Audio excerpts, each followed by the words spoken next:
بسم اللہ الرحمن الرحیم۔ حضرت سعید بن عامر رضی اللہ تعالی عنہ کا قصہ۔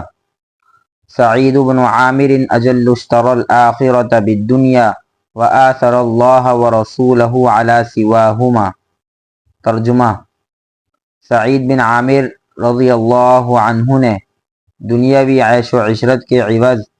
آخرت کی زندگی کا سودا کر لیا اور تمام چیزوں کو چھوڑ کر اللہ اور اس کے رسول کو ترجیح دی۔ سعید بن عامر رضی اللہ عنہ ان ہزاروں انسانوں میں سے ایک ایسا نوجوان شخص تھا جو قریش کے سرداروں کی دعوت پر مکہ معظمہ سے باہر مقام تنعیم پر حضور صلی اللہ علیہ وسلم کے صحابی حضرت خبیب بن عدی رضی اللہ تعالی عنہ کی شہادت کا منظر اپنی آنکھوں سے دیکھنے کے لیے آیا تھا، جن کو قریش نے دھوکے سے گرفتار کیا تھا۔ وہ اپنی بھرپور جوانی کی بنا پر لوگوں کو دھکیلتا اور اس میں سے اپنے لیے راستہ بناتا ہوا ابو سفیان بن حرب اور صفوان بن امیہ جیسے سرداران قریش کے پہلو میں جا کھڑا ہوا، جو اس مجمع میں نمایاں مقام پر کھڑے تھے۔ اس طرح اسے اس بات کا موقع ملا کہ وہ قریش کے اس قیدی کو دیکھ سکے جو وہاں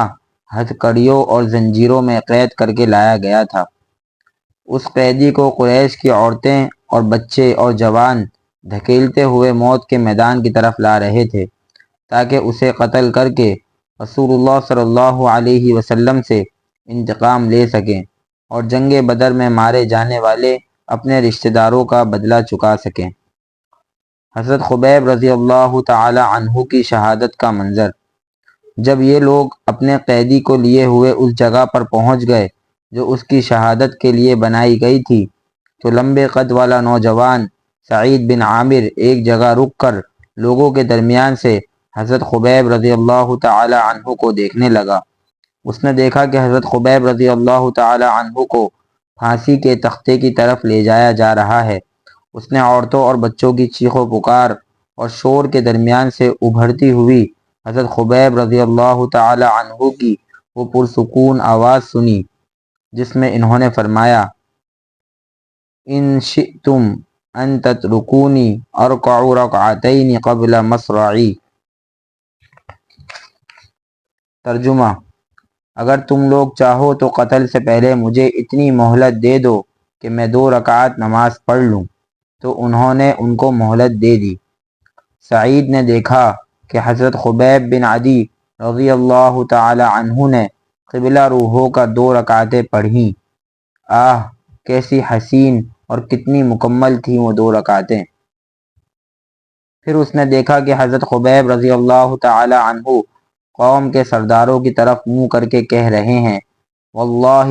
لولا ان تظنوا انی اطلت الصلاة جزعا من الموت لاستکثرت من الصلاة۔ ترجمہ: اللہ کی قسم، اگر مجھے یہ اندیشہ نہ ہوتا کہ تم میرے متعلق اس بدگمانی میں مبتلا ہو جاؤ گے کہ میں موت سے ڈر کر نماز لمبی پڑھ رہا ہوں، تو میں اور لمبی اور اطمینان والی نماز پڑھتا۔ حضرت خبیب رضی اللہ تعالی عنہ کی جرأت اور استقامت۔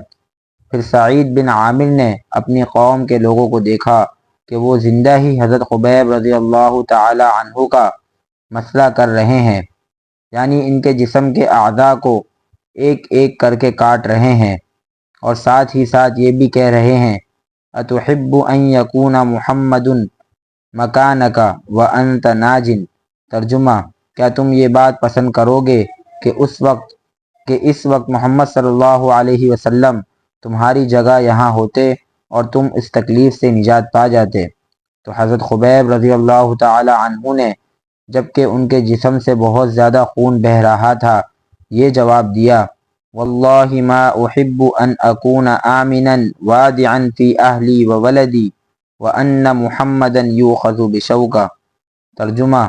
اللہ کی قسم، مجھے تو اتنا بھی گوارا نہیں ہے کہ میں امن اور سکون کے ساتھ اپنے اہل و عیال میں رہوں اور ان کے پاؤں کے تلوے میں ایک کانٹا بھی چبھ جائے۔ یہ سنتے ہی لوگوں نے اپنے ہاتھوں کو فضا میں بلند کرتے ہوئے چیخنا شروع کر دیا: مار ڈالو اسے، قتل کر دو اسے۔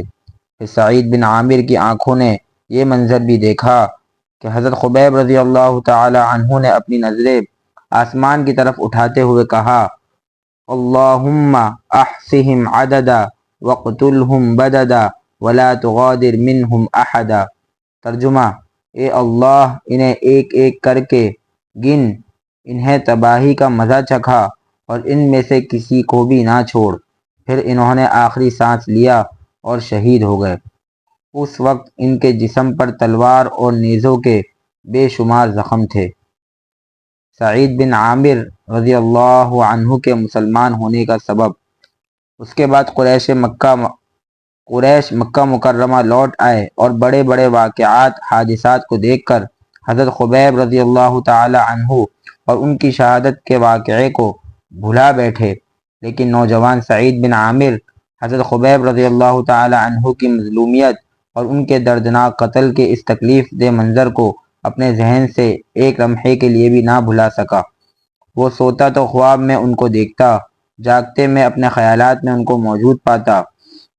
یہ منظر ہر وقت اس کی نگاہوں کے سامنے رہتا کہ حضرت خبیب رضی اللہ تعالی عنہ پھانسی کے پھندے کے سامنے بڑے سکون اور اطمینان کے ساتھ کھڑے 2 رکعتیں ادا کر رہے ہیں، اور اس کے کانوں میں ہر وقت ان کی وہ درد بھری آواز گونجتی رہتی جب وہ قریش کے لیے بد دعا کر رہے تھے، اور اس کو ہر وقت اس بات کا ڈر لگا رہتا کہ کہیں آسمان سے کوئی بجلی یا کوئی چٹان گر کر اسے ہلاک نہ کر دے۔ حضرت خبیب رضی اللہ تعالی عنہ کی شہادت سے سعید بن عامر نے وہ باتیں سیکھیں جو پہلے اس کے علم میں نہ تھی۔ حضرت خبیب رضی اللہ تعالی عنہ کی شہادت سے اس نے سیکھا کہ آدمی زندگی کے آخری سانس تک اسلام کو پھیلانے کی محنت کرتا رہے، اور یہ بھی سیکھا کہ پکے سچے ایمان کی وجہ سے آدمی کیسے کیسے حیرت انگیز کارنامے انجام دے دیتا ہے۔ حضرت خبیب رضی اللہ تعالی عنہ کی شہادت کی وجہ سے سعید بن عامر کو ایک اور بڑی اہم حقیقت بھی معلوم ہوئی کہ وہ شخص جس کے ساتھی اس سے اس طرح ٹوٹ کر محبت کرتے ہیں کہ وہ واقعی برحق رسول اور سچا نبی ہے اور اسے آسمانی مدد حاصل ہے۔ گویا حضرت خبیب رضی اللہ تعالی عنہ کی شہادت سعید بن عامر کی ہدایت کا ذریعہ بن گئی، اور اس وقت اللہ تعالیٰ نے سعید بن عامر کے سینے کو اسلام کے لیے کھول دیا۔ وہ قریش کی ایک مجلس میں پہنچے اور وہاں کھڑے ہو کر انہوں نے قریش اور ان کے گناہوں سے اپنی بے تعلقی اور نفرت، اور ان کے جھوٹے خداؤں یعنی بتوں سے اپنی بیزاری کا اظہار کیا اور اپنے مسلمان ہونے کا کھلم کھلا اعلان کر دیا۔ دنیا سے بے رغبتی۔ اس کے بعد حضرت سعید بن عامر رضی اللہ تعالی عنہ ہجرت کر کے مدینہ منورہ چلے گئے اور مستقل طور پر رسول اللہ صلی اللہ علیہ وسلم کے ساتھ رہنے لگے، اور غزوہ خیبر اور اس کے بعد کے تمام غزوات میں آپ صلی اللہ علیہ وسلم کے ساتھ رہے۔ جب نبی کریم صلی اللہ علیہ وسلم دنیا سے پردہ فرما گئے تو اس وقت آپ صلی اللہ علیہ وسلم حضرت سعید بن عامر رضی اللہ تعالی عنہ سے خوش تھے۔ پھر حضرت سعید بن عامر رضی اللہ تعالی عنہ آپ صلی اللہ علیہ وسلم کے دونوں خلفاء حضرت ابو بکر صدیق اور حضرت عمر فاروق رضی اللہ تعالی عنہما کے ہاتھوں میں کھلی تلوار کی طرح ہر وقت دین کو پھیلانے والے بن گئے، اور انہوں نے اپنی تمام جسمانی اور دلی خواہشات کو اللہ تعالیٰ کی مرضی کے تابع کر دیا، اور اپنی زندگی کو اس سچے مومن کی زندگی کا مثال نمونہ بنا کر پیش کیا جس نے دنیاوی عیش و عشرت کے بدلے میں آخرت کی کامیابی کا سودا کر لیا ہو۔